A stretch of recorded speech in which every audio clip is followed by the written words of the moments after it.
અરે ઓછું નાક પણ અસલી નાક. MDH કાશ્મીરી લાલ મરચાની પાવડર.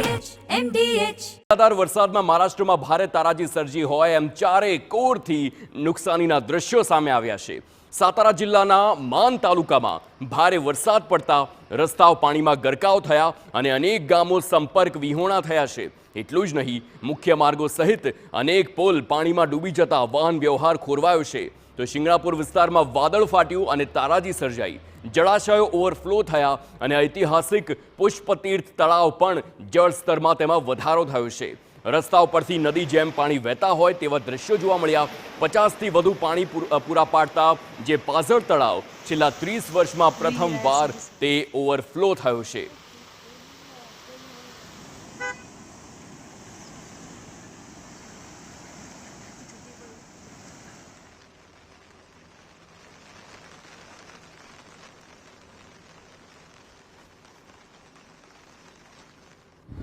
તો આગામી 36 કલાકમાં અનેક રાજ્યોના વિસ્તારોમાં ભારે વરસાદની આગાહી કરાઈ છે.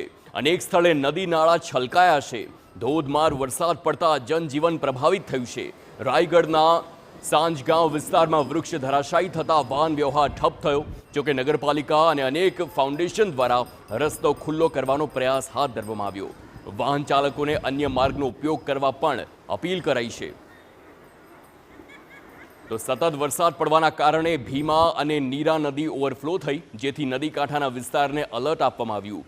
નીરા નદીમાંથી ભીમા નદીમાં પાણી છોડાયું, જેના કારણે નીચાણવાળા વિસ્તારોમાં પૂરની સ્થિતિ સર્જાઈ. તો પંઢરપુરમાં પણ જૂનો પુલ જળમગ્ન થતા પુંડલિક મંદિર સહિત અન્ય મંદિરો પાણીમાં ગરકાવ થયા.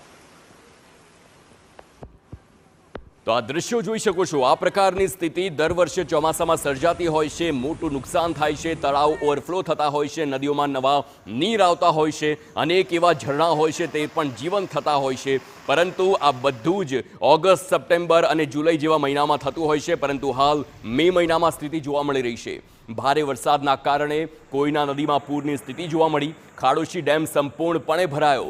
સતત વરસાદ વરસતા નદી નાળાઓ છલકાયા, જેના કારણે નીચાણવાળા વિસ્તારોને એલર્ટ રહેવાની સૂચના આપી દેવામાં આવી છે. તો આ ટ્રેક્ટરને જુઓ. આ ટ્રેક્ટરની હાઇટથી જ સમજી શકાય છે કે પાણી કઈ હદ સુધી ભરાયું છે. અનેક વિસ્તારો આખા ડૂબી ગયા હોય. હાઈવે પર પાણી ભરાવાની શરૂઆત થઈ ગઈ હોય.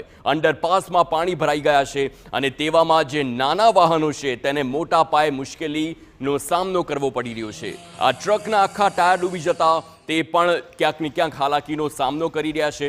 અને મોડી રાતથી લઈને અત્યાર સુધીમાં ભીમાશંકર વિસ્તારમાં સતત વરસાદ પડતા ખેડ તાલુકાના પાભે ગામ સંપર્ક વિહોણો થયો.